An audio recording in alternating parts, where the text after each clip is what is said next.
All right, hello everyone, and welcome now to episode number 16 of Verdicts of the Ancient Kings, pushing off the docks. If you guys are, watching this not late at night live, Adventure Zone number 2 would have already been released, and hopefully you're playing that at the same time as listening to us. Alongside me, once again, is going to be Nico. Nico, how are you doing today? Good. I'm excited about tomorrow. I kind of wish I didn't have to work, but still got to do the job. Yeah, we all have to pay for our habits somehow. So let's go ahead and just straight dive into this week's particular podcast. We got a lot of things to cover. And the first thing was this week's puzzle results, which included a number of not so often seen PvE cards. And well, Nico, why don't you go ahead and take it away? You definitely put more time into this and can probably better explain it than I can.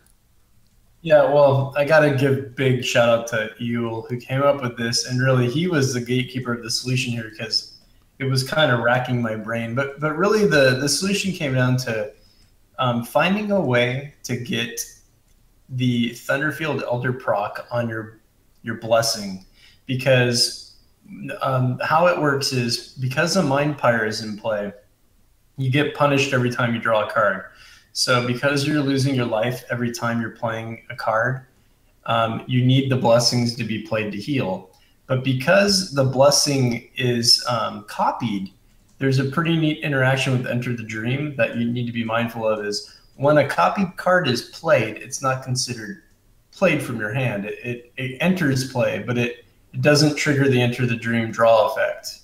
As far as I know, I could be wrong on that. I actually have to go back and look. But anyways, the way that the infinite damage worked is you needed to get the double prophesied blessing of health from the Thunderfield Elder hitting the blessing in your deck. That means it had to hit that before it hit a Ragefire or anything else. And when you play a prophesized blessing, then you get 2 Genesis Leafs in play. So that would be how you're generating your resources to then continue to play Rage Fires. So, and then the second part of the puzzle was a secondary question about, does the solution work if the card does not always go to the bottom of your deck? And the answer was no, it would not work because you need to get that Elder to hit the blessing for the 50-50 chance. So I think there were only 5 people that got it right, and only 4 of those 5 got the secondary question. So the 4 out of the 5 that got the secondary question got entered into the drawing twice, and the other one got entered in once. He actually ended up winning as a runner-up. Anyway, winners Audens got the first place prize, and then we have 2 runners-up, Gariel and Amostafil. So congrats to all 5 of you guys that were able to complete the puzzle. And yeah, hopefully that was fun for you. A bit of math and sequencing, but you guys did well. Yeah, so winners, be on the lookout from in-game mail. I think that's your in-game name, so I'll go ahead and mail you guys codes either for Convocation 2016 packs and a chance at the sleeves. Audience, be on the lookout for a mercenary of some sort. If there's something else you are looking for, I can reach down into the depths of the prize closet and see what else is hanging back there. I was fortunate enough to get some more goodies, so we'll see when those will be coming up. But let's go ahead and move right along to another one of Nico's inventions, which is the PvE Frostring Arena Factory Workers deck. And it looks like it's a random hodgepodge of dreadlings, artifacts, and robots. So what does this all come down to? Okay, so the way that this deck works is basically it's like a 4 card combo. So the first piece of the combo is Dread Technomancer. You get him into play. That says every time you play an artifact, create a Dreadling and put it into play. So then you play a Technical Genius, and Technical Genius says your artifacts cost 1 less to play. And then the last piece of the puzzle is the Call the Grave, with the trinket equipment that says put all copies with the same name from your crypt back into your hand. Okay. So basically, okay, so that's the 3-card combo. There is a 4th card, but anyway, what that does is basically you can put all of your dreadlings back into your hand. They'll all be 0 cost, So then every time you play a Dreadling for 0, your Dread Technomancer is going to create a second Dreadling. And then you'll have an Armatron that's only going to be a 2 cost that has the weapon equipment that gives all of your robots in play +1/+1. So basically, you do everything you can to generate Dreadlings early on, and then you go for this combo late game. That's why there's a lot of little bits of card draw in here too, with Deployment Orders and Harvest of Sorrows. You even have the Dread Factory and the Skittering Dark.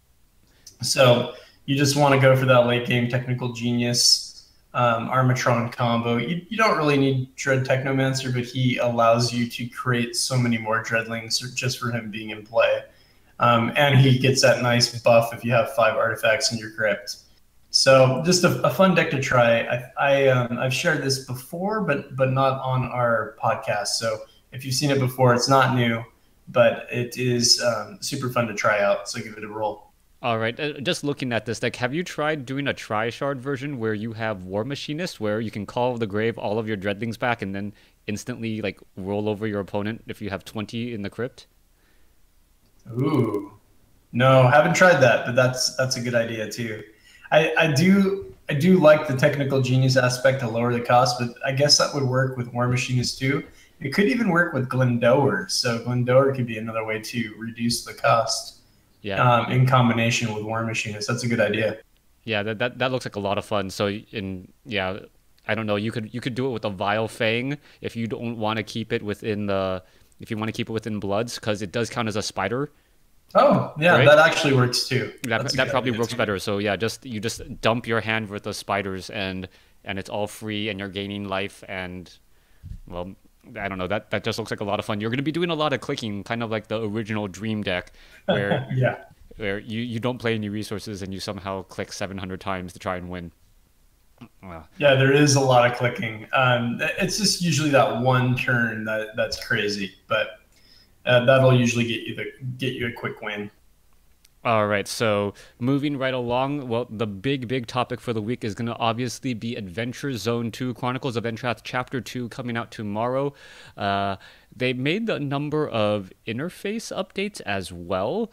I was able to see a little bit of a more polished version, and there's a bit of like it looks more 3D. I don't know how else to explain the map based upon what I saw, but you can actually like zoom in and zoom out, and there's like heights to buildings and the boats, and it's gonna be a lot of fun. But the big reveal was what Captain Chumspike is gonna be, a guy that's chasing you on the high seas, and you just basically gotta try and outrun him and try and get away, right?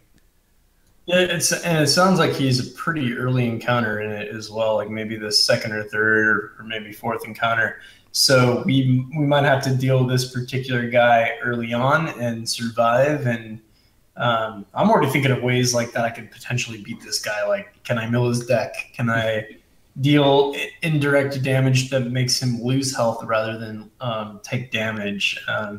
Paladin of the Necropolis. Like, how many times can you gain health so that he has 0 life? Like, I totally just want to kill this guy. Like, can I play? I guess I can't play a mercenary because he's a boat encounter. But if I could play the Dingler King, I'd try to transform him to a Dingler and then kill him that way. But there's probably a bunch of different ways you can actually take him out. Who knows? But it looks like it'll be a fun little encounter. I like how they gave him a passive that makes it very difficult for you to just slaughter gears him or something crazy. But hopefully we'll see a lot of encounters like that. All right, and are you watching the stream by chance right now? Yeah, welcome to the jungle. That's different to me. All right, so this is one of the slides that I added and I was going to surprise Nico with.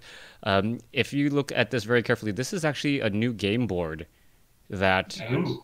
Yeah, that they're releasing, and there's going to be a number of new game boards that are released in Adventure Zone 2. And right now, this is just the static version of it. There's actually like water falling out of like the mouths of the skulls on the side, and it kind of pools, and it just got a really nice shimmer to it.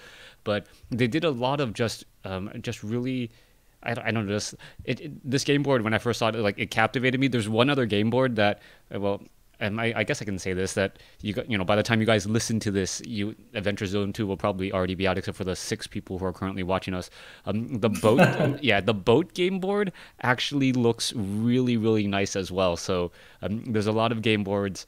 There's some additional game boards that you'll be able to see, and they did a little bit of talking about hidden Easter eggs as well in Adventure Zone 2. So some of them I was like, wait, like what do you mean, what type of Easter eggs? I was like, well, some of them there's clues for, and you can like read, and it's hidden in lore, and I'm like, okay. And then some are going to be like, hey, how come I have this extra node on this character but not on this character? And people are going to have to like try and figure out what they did to actually unlock certain nodes. So I think some people said like, yeah, it may actually be like a month or two. So it's going to be like trying to find the extra treasure chest in Aeon for Destiny players, where there's something else out there in Adventure Zone 2 that we're going to be trying to hunt for and look for. So welcome to the jungle, and hopefully we'll all be able to find every single nook and cranny that is in Adventure Zone 2 that's coming up around the corner.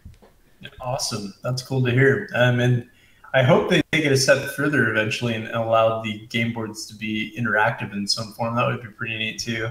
Like being able to click on the skull and the water changes flow or something. Maybe in the future we'll see something like that. Yeah, well, let's start.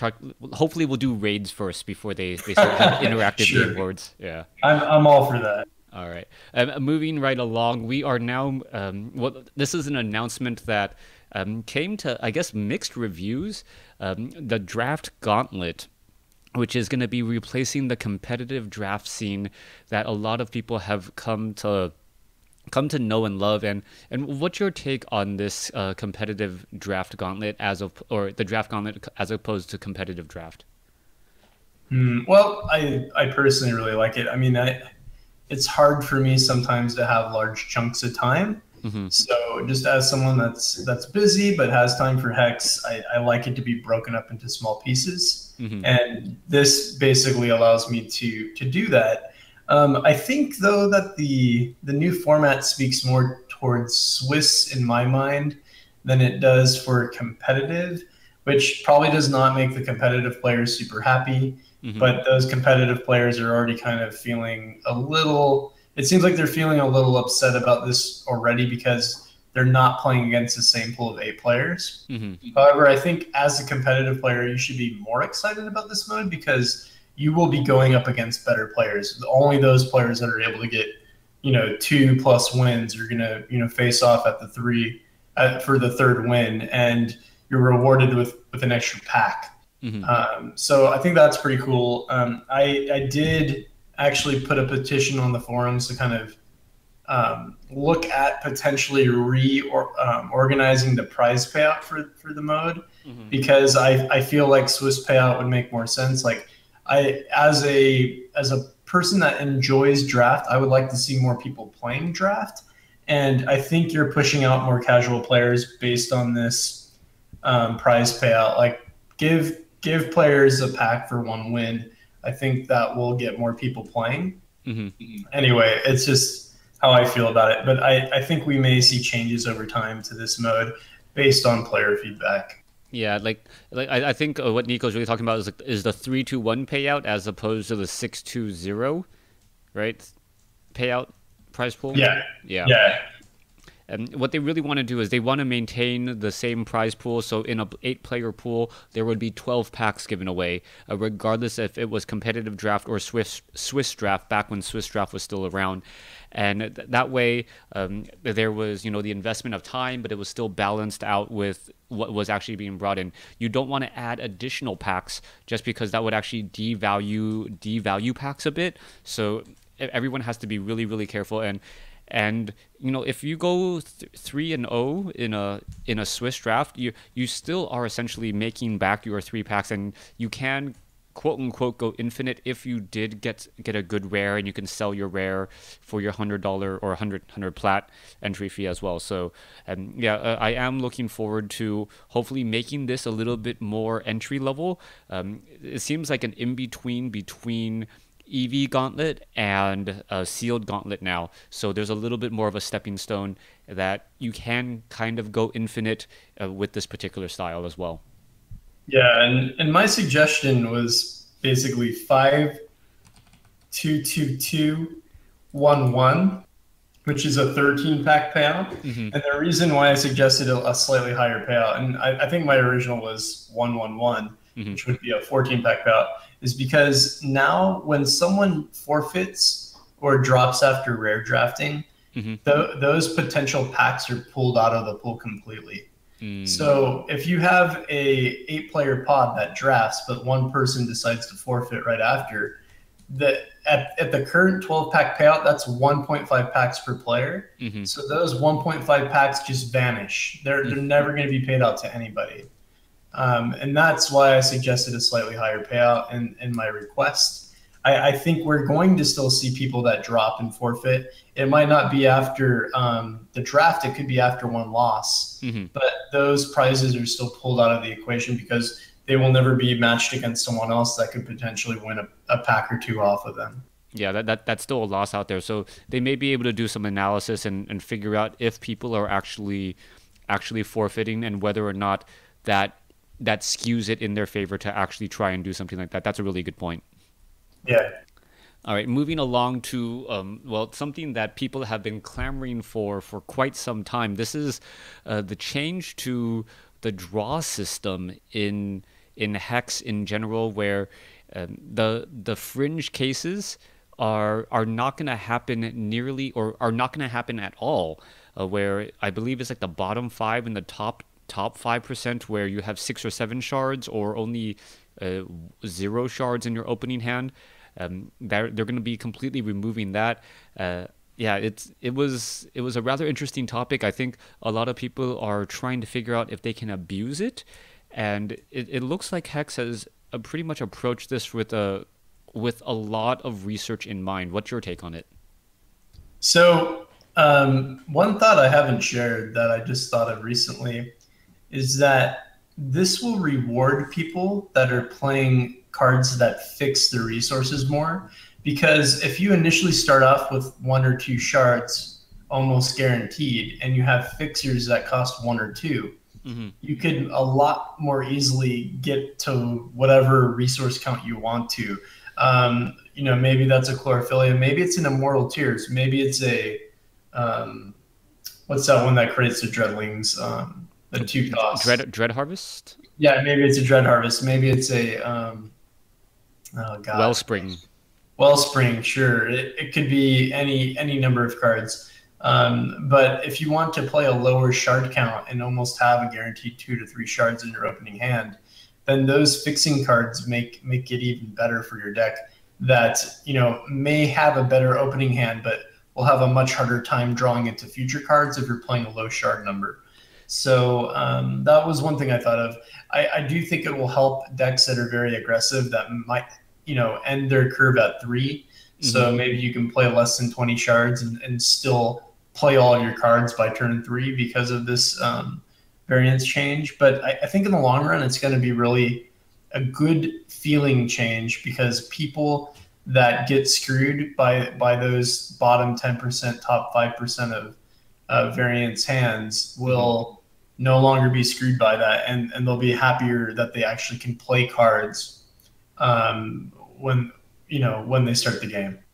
Well, the way I understood the whole entire bottom 5%, top 10% is if you have a 20 resource deck, having only drawing 1 resource is actually more within the chance, and therefore you can open that because you have less resources in general. I'm not quite sure about the actual numbers and how that looks on the standard deviation, but if you I don't know if you run a 19 shard deck in a 60 card 19 resource deck in 60 cards, you may get at some point 0 resources is actually within that 5% bell curve at some point.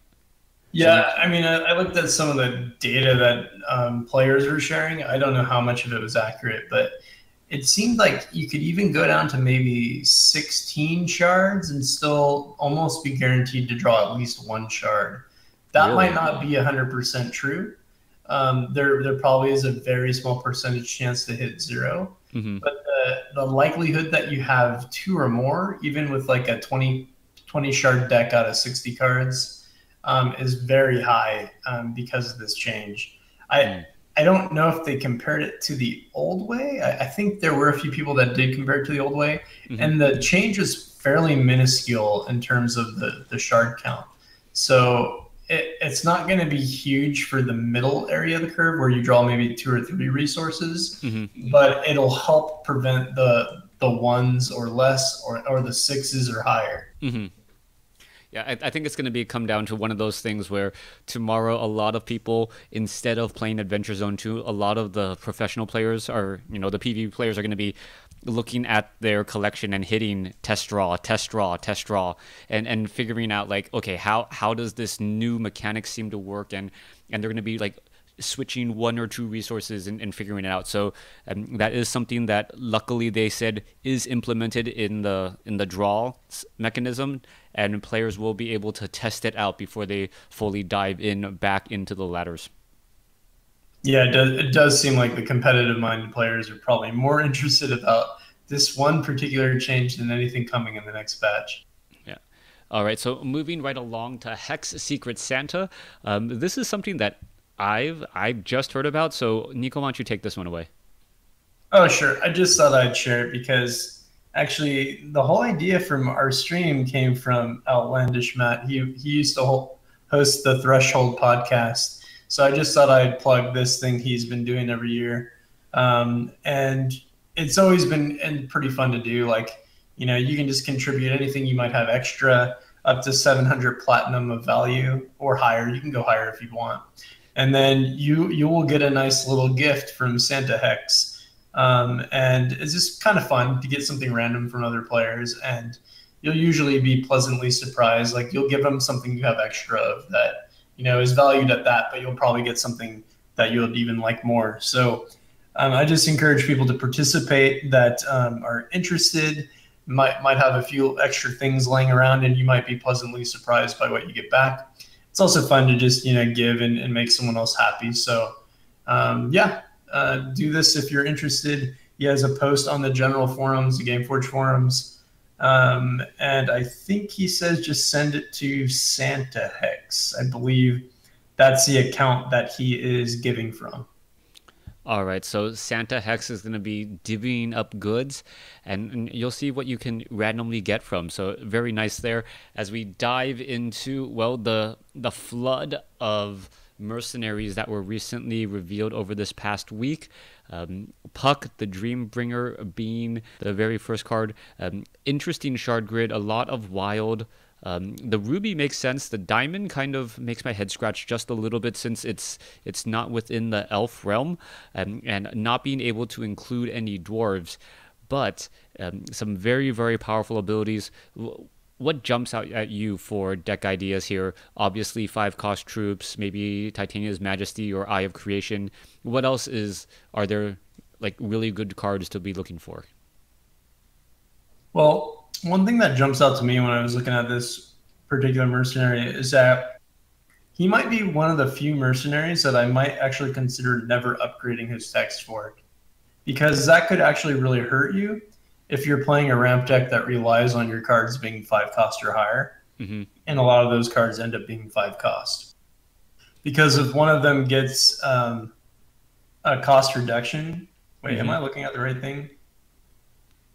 No, I'm not. Oh, God. I'm looking at his party passive. So I was totally thinking of his upgrade text. But no, his party passive is one that I was like, I don't know if I want his party passive, but maybe it's good in certain decks. But yeah, so I guess he's going to be great against decks that are playing artifacts or constants because of his upgrade text. And then also he will allow you to gain health pretty easily because his starting health is pretty low. And then if you're not gaining health, then you're gaining charges. So you'll be able to use your charge power a lot if you're playing a health theme deck. So maybe that's why Diamond is splashed in. You actually can probably go Ethereal Healer, maybe some sort of healing tech that will allow you to gain charges very quickly, and use his charge power to kind of ramp very quickly with the deck. Yeah, he is an elf cleric, so as soon as I saw that his Dream of Dominance, like, well, you're gonna have less health than your opponent most of the time since he's at 17. Those ethereal healers will be coming out to play quite often, so looking very good there. And moving on to Glarfinblort. This was another mercenary that was revealed by Corey on his Facebook. If you aren't, well, I think it was on his Facebook, right? Did you say? Yeah, or Twitter, Facebook or Twitter, one of the two. Yeah, and just, well, 32 opening or starting health, and then his charge power is choose one Lingering Fart or Gargantuan Fart. The farts I added here. You can see the Lingering Fart opposing champions get at the start of your turn lose 1 health, or Gargantuan Fart opposing troops get -2/-2 this turn. Kind of like a built-in Heatwave board clear, really strong just for a mercenary. What's your thought in terms of all this and well, the deck building restrictions? This card is like absolutely hilarious. I mean, I love the whole troll theme in this game, and is the deck building restrictions hilarious? Like no princesses or unicorns. He's a troll, you know. Like I guess trolls have always been like anti-unicorn. And then you can include 4 goblin cooking pots in your deck. I mean, this guy is going to be super fun to play. I'm totally going to be playing this guy, even if he's not good, just because I love playing the Ruby Wild troll themed decks. I think this will be fun to play with the Yetis as well. I already have a deck that's kind of built around this that I shared with a friend today. In fact, I just posted on our Discord earlier. That's all Yeti and troll themed, and this would fit perfectly for it. And 32 health, that's crazy. That's really good starting health. Yeah, the only, what I'm curious about is what is his starting hand size? I can't, like, there's got to be some downside to him, and I'm just waiting to see what that possibly is. And we can make all the assumptions in the world, but if, you know, Glarfinblort has like a starting hand of 4, we'll be like, eh. I hope that's not the case. I hope he has at least 7. But if he has 6, I'd still probably play him. But he's probably not going to be as viable as other champions or mercenaries. But you can start the game with a goblin cooking pot in play. I don't know how much that really helps, but with the goblin cooking pot is sacrificing gain 3 charges, so you can get full of hot air very quickly.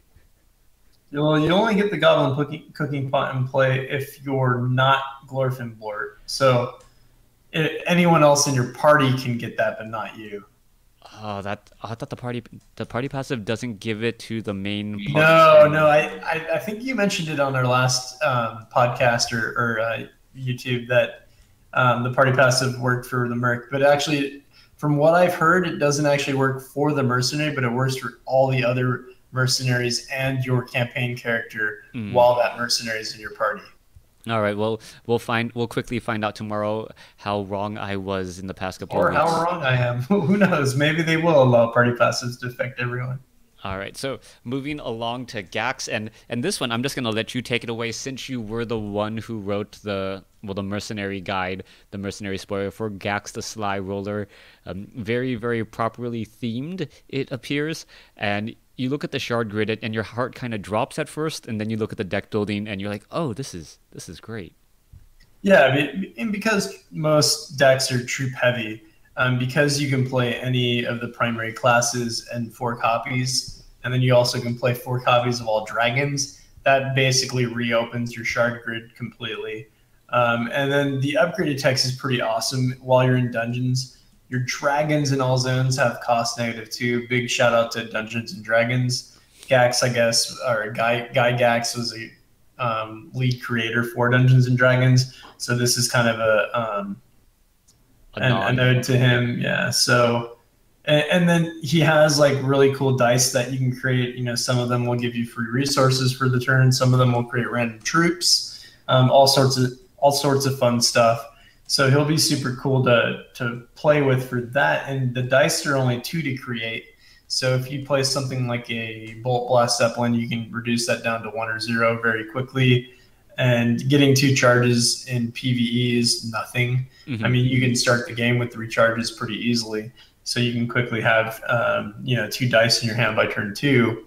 So I think this guy will be super fun to play. He even has a adventuring passive that's going to be great for your other mercenaries and campaign characters for ethereal healer decks. And yeah, I mean, I think what really like, drawed me in was the dungeon mastery upgrade text, getting our dragons reduced by 2 cost. So many ways to break that. Like, you can play a Jadim on turn 2, Chlorophylla hat with Jadim gloves. You play a wild shard and a chlorophylla on turn 1. Turn 2, you play Jadim, shard and Jadim. That would be just crazy to have a turn 2 Jadim and play. I don't even know like what I would do, but it seems pretty awesome. And he should be able to just roll through dungeons, is my guess. Yeah, he looks like a lot of fun, and I think a lot of people are going to be spending a lot of time trying to upgrade their mercenaries, playing through dungeons on that special node, going throughout. Next, we have Monkey of the Ninetails, who loves a lot of 3s in his shard grid. At the upgraded text, at the end of your turn, if you dealt exactly 9 damage to opposing champions, gain 9 health, gain 9 charges, and draw 9 cards. So that seems really, really powerful if you're able to pull that off in some way, shape, or form. His downsides is his deck building must be exactly 99 cards. So you're looking at just not quite sure what it's going to be. Also, his charge power is 9, obviously. Summon a random troop, and it becomes a 9/9. So any sort of initial game text that it has, it keeps its game text, but it is going to be a 9/9 version of any particular troop. I'm looking at like sword trainers. If you accidentally get a sword trainer, you have a 9/9 inspire sword trainer, things of that nature, or the 9/9 Alwyn would be extremely useful as well. One of those cards that looks like it's going to be fun to play around, but it doesn't seem overly broken. What's your take? The 99 card deck building rule is the hardest to stomach with him, but his transcended journey is amazingly powerful. Pay 9 health, void target card. Sure, you have to pay 9 health, but having that on the ready for any threat that comes your way could be extremely valuable. So my initial thought is, yeah, it would be great to be able to achieve his upgraded text consistently, but more importantly, I would try to play a very healing heavy deck and see how high I can get my health early to be able to just continually use that ability to void cards. It might be exactly what the doctor ordered for certain encounters that have just a threat on the table that needs to be dealt with right away. All right, I'm gonna say a word, and then I'm gonna ask you, and we'll think about whether or not it's gonna work. Will immortality with Monkey of the Ninetails be broken? Immortality. If you would lose. Yeah, but the problem with that, yes, I think it would be. The problem with that is that the 9 health payment power is something that you have to pay regardless of what you play. I need to look at immortality again, but I'm pretty sure whenever you use a pay health ability, it overrides anything else that would trigger. I think immortality is linked to damage, but I need to look it up. Actually, I'm in the game now, so I'll look at that now. All right, like I thought immortality is if your health would be reduced below 0, set your health at 10. But I don't know the exact wording, and that's why I'm closing my eyes. I'm trying to picture the card as you pull it up. It says if you would lose the game this turn, your health becomes 10 instead. That actually would work. Something that should work, right? That would work. So basically, for 2, you can void the entire board. All right, you found the trick, Crota. All we need to do now is draw our 3 immortalities and 99 cards, and we got this. Oh, That's the only downside. well, it is going to be hard to get to. I will admit to that, but like having like it, it's pretty much an instant. It's almost like an instant win, right? Unless you, I actually want to see someone play the Transcended in the Monkey of the Ninetails, because like the Enlightened and the Transcended working together to, I don't know, to win any dungeon. That seems like such a, I don't know, such a spiritual journey to go on to try and beat anything and everything. Yeah, I mean, I think this mercenary will be powerful. It's just a matter of finding out how to get through those cards in your deck quickly enough to make use of whatever thing you're going for. But I think Transcended Journey is going to really be the key that makes people want to play him competitively. As competitive as you can. Yeah, for PvE. Yeah, you know what I mean. All right, moving right along to Kikukeikaku. This is like you read his charge power. You're like, summon 2 random Shroomkin. Then if you have 4 or less troops in your crypt, sacrifice them. So you definitely want to run dreadlings or ways to get troops into your crypt. And there is also a lot of death cry needed going on here, but it seems like a pretty strong. It's pretty strong, crypt generated deck. What's your take, or what were your ideas when you were looking at it? I mean, the shard grid looks amazing. 4 of blood, ruby, and wild. Yeah. So when I first saw this guy, I was like, oh man, he doesn't have any sapphire, like, because he's kind of Shroomkin themed, and Freaky Fungus is a really great Shroomkin.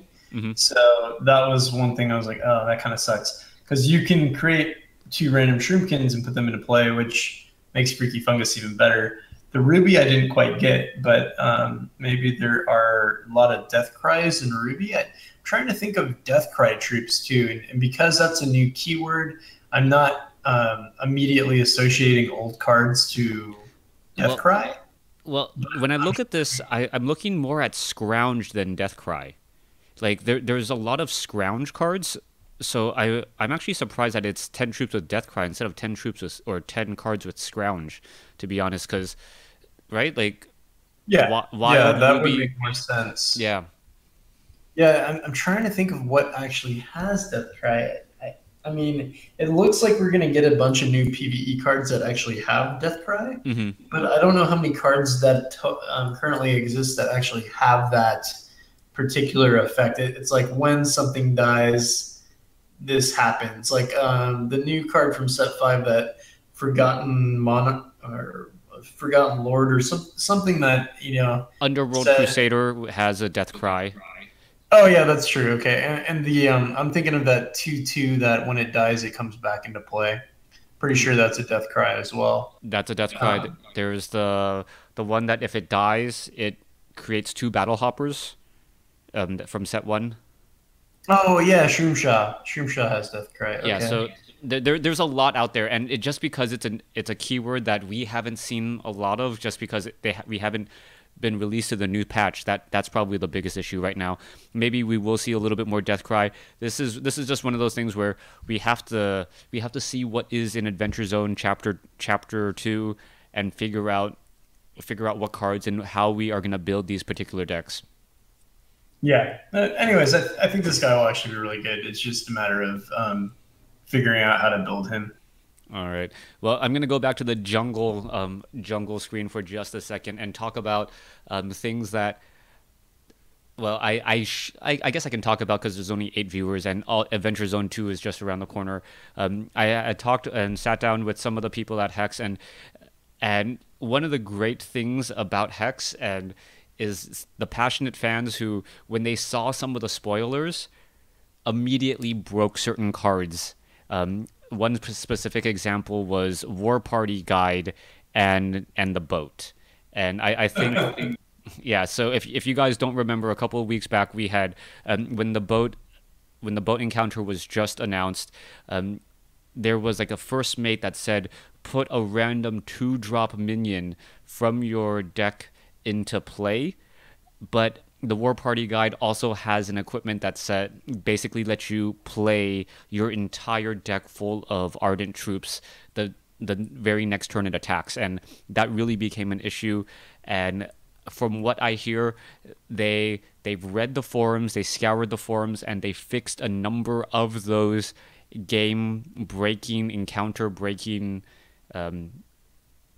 encounter breaking combos that the community has already come up with before Adventure Zone 2 came out. So no instant wins from Ozawa in a Jankbot deck, and no play 30 cards when you attack with a War Party guide when you're on a boat, unfortunately. Okay. Well, hopefully the puzzle I came up with for this week, a bit of a spoiler to those actually listening, I guess this gives you an edge. I hope that wasn't changed because it's also an AZ2 based interaction. All right, so that's all I can officially say about that. As we move right along to the spoilers hype, we are looking at the Noxious Bane Cap and the Megabot 9000. You've had more time to look at these particular cards than I have. What's your take on these? Oh gosh, you're putting me on the spot. I just kind of copied and pasted these. I didn't really look at them. But the Noxious Bane Cap. Okay, so he has Crush, and when another troop dies, a random opposing troop gets -1/-1. So this guy can be pretty cool in a Dreadling themed deck where you're going to have your troops dying at the end of the turn, or you can even play like a Hidden's Conversion Chain and just kind of wipe the opposing board at the same time. He also has some nice equipment that both gives him lethal, which lethal and Crush is a devastating combo. Mm-hmm. And then also the death cry that opposing troops get -1/-1 when he dies. So pretty cool little Shroomkin. That's going to be a fun one to randomly create because there's a lot of cards that randomly create Shroomkin as well. Yeah, he does look like a very, very nasty beast. Wouldn't want to go up against him. And I love how the power curve can just kind of be like thrown out the window when you're playing PvE. If this was a PvP card, everyone would be screaming bloody murder already. Looking at the Megabot 9000, it's a 4-drop 4/4. At the start of your turn, target an artifact troop in your crypt. This gets all the payment powers of that card until the start of your next turn. And I'm trying to figure out what are some good artifact troops that have payment powers that you would actually want to try and combo this particular guy with. Adaptatron. Oh. Yes. Adaptatron's the easiest one for me to think of. In terms of other payment powers, I don't know if Slider's Replicator is considered a payment power, but that would be cool if it was. Tinkertron, maybe. I don't know. There's not a ton of payment powers from robots that are awesome. Mm-hmm. There is the not Adaptatron, the one that gives other robots in play a buff. Is it Adaptatron? I can't think of it. It's from set 2. I've been playing with it a lot from a flashback, but I can't. Oh, Augmentation Bot. There's Augmentation Bot. There's also the really expensive Slaughter Gears Renegade or War Machine. The one that allows you to make War Hulks for 3 costs.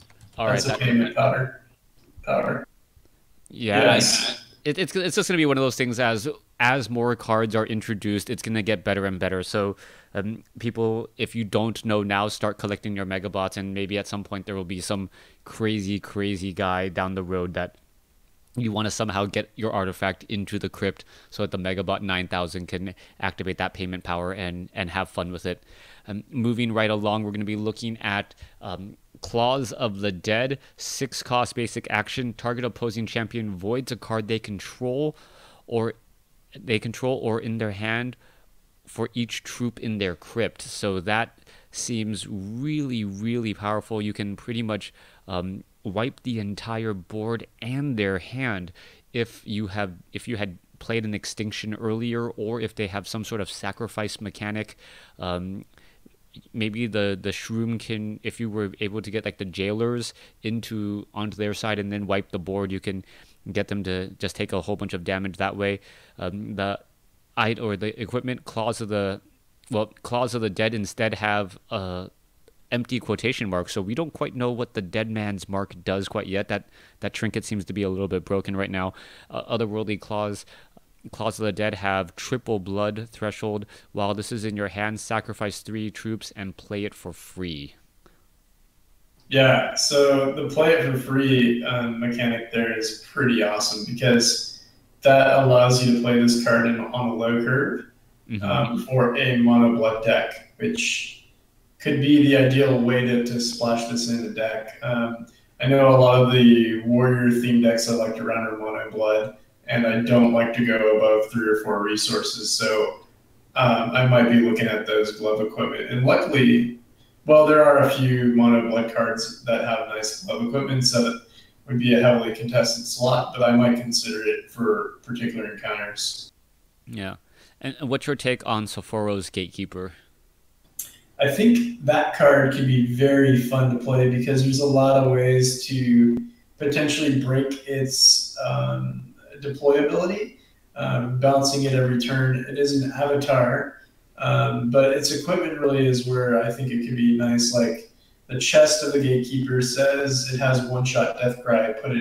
Put this into play. So maybe you can do some crazy like Filcape chaining with him where you can revert it every turn to get the death cry back, and then find a way to sacrifice it. There's also someone mentioned Mistlord. So you could bounce it with Mistlord and basically prevent the opposing AI from ever playing a basic card. That seems absolutely, well. It's not even a basic card. It's a card at all, because once it's already they could play a quick card on your turn, but they before you play it. Yeah. Speed. Yeah, really, really interesting there. So 2 additional cards just to look forward to, and that is it for all those spoilers. Moving right along to the puzzle that, well, Nico teased earlier. A hint: you are going to, well, no, you didn't tease it. You didn't give a special hint. The hint's already on the bottom. This puzzle may include AZ2 spoiled cards and equipment. So why don't you go ahead and take it away? Yeah, so I already mentioned that. The opponent has a bunch of health. He has 500 health. He has 7 turgid balls in play. His deck has 150 cards still in it. There's nothing in his crypt, so very few ways to interact with him. It's the start of your turn, and after you draw, you have 2 cards in your hand, 1 card in your crypt, 5 out of 5 resources, 0 charges, and the champion and the passives don't matter. No cards in play, 1 wild and 1 diamond threshold, no cards left in your deck, and no cards are modified by other cards in your hand or in the crypt. So what cards do you need to win this turn? And as I mentioned, this puzzle may include AZ2 spoiled cards and equipment. So figure it out. Go ahead and send me your entry, and we will let you know if you got it right. So hopefully it's not too challenging, as I did kind of give you guys a hint, but I think you'll have fun with this one. All right. Well, I think that wraps it up for this week and this particular episode of Verdicts of the Ancient Kings. Hopefully you guys are enjoying Chronicles of Entrath Chapter 2. I know I will be downloading it as soon as I can, and looking forward to playing it and figuring out the nooks and crannies. From everyone here at Cornerstone Guild and, well, everyone in the Hex community, thanks for watching, and we hope to see you online. See ya.